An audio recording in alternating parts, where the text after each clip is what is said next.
चीजों में बदलाव का एक मूल कारण है ज्ञान। नहीं तो क्या है, इंसान भी एक जानवर ही है। हम लोग जानवरों से अलग इसलिए कहे जाते हैं कि हमें सोचना, समझना और व्यवहार करने की क्षमता है, और जैसे व्यवहार हम करते हैं कहीं ना कहीं उसका असर हमारे इर्द गिर्द भी होता है। आज आप सब लोग लगभग बौद्धिक रूप से संपन्न व्यक्ति हैं।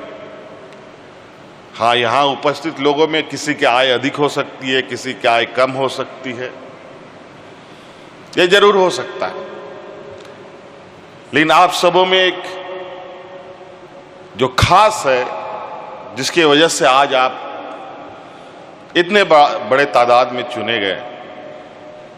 बहुत सारे लोग होंगे, कई हजारों आवेदन पड़े होंगे, उन हजारों आवेदनों में आप ही सेलेक्ट हुए हैं। मैं उनको नहीं कहता कि जो लोग छूट गए उनमें बुद्धि ज्ञान की कमी हो सकता है कि आने वाले और किसी प्रतिस्पर्धा में वो अपने किस्मत आजमाए और उसमें वो जगह पाए।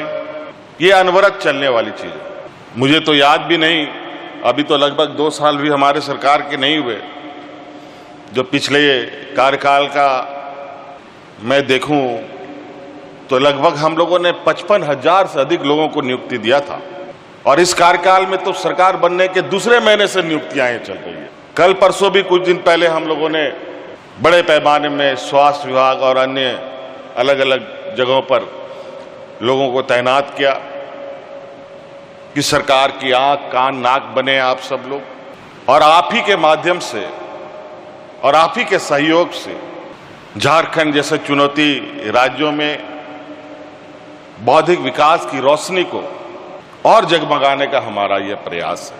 आप सबको पता है झारखंड का सामाजिक ताना बाना, यहाँ का भौगोलिक और प्राकृतिक व्यवस्थाएं कैसी है। इस राज्य ने देश को, दुनिया को सिर्फ देने का काम किया, उसके अनुपात पे इस राज्य को बहुत कम चीजें मिली, और यही वजह है कि यहाँ का शिक्षा बहुत विलंब से शुरू हो पाया। आज भी ऐसी जगह है जहां चुनौती बना हुआ है इस क्षेत्र में। आज उस चुनौती को भेदने की जिम्मेवारी इतनी बड़ी संख्या को हम लोगों ने दिया है।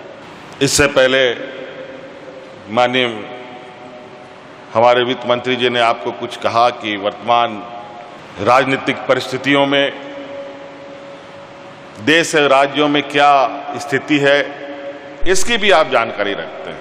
आज जिस तरीके का वातावरण तैयार हो रहा है सिर्फ और सिर्फ राजनीतिक हितों को साधने के लिए, ये वातावरण ठीक नहीं है। कुछ जो विकृति विचार वाले लोग हैं, समाज में इस तरीके के द्वेष फैलाने में जो आग सबको परेशान कर सकता है। द्वेष आग किसी का जात धर्म नहीं पूछता, वो अपना काम कर जाता है। तो ये भी हम ध्यान रखें कि हम अपने इर्द गिर्द ऐसे वातावरण को जन्मने ना दें, पनपने ना दें, जहां हम एक दूसरे को एक अलग अलग नजरों से देखें। अब आप लोग सभी सहायक शिक्षक हैं, अगर आप लोगों में ही द्वेष उत्पन्न होगा तो जो जिम्मेवारी मिली है सबसे पहले नुकसान उसको होगा, फिर उसके बाद आप दोनों में से किसी को नुकसान होगा या दोनों को नुकसान हो सकता है। बचपन में स्कूल के किताबों में एक कहानी हुआ करती थी कि एक अकेला मात्र लकड़ी को तोड़ना बहुत आसान है, लेकिन वो लकड़ियों का जब गठरी बन जाता है उसको तोड़ना बहुत कठिन होता है।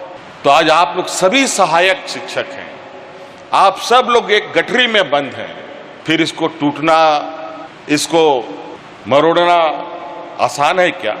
और ये सारी चीजें आप पर निर्भर करें।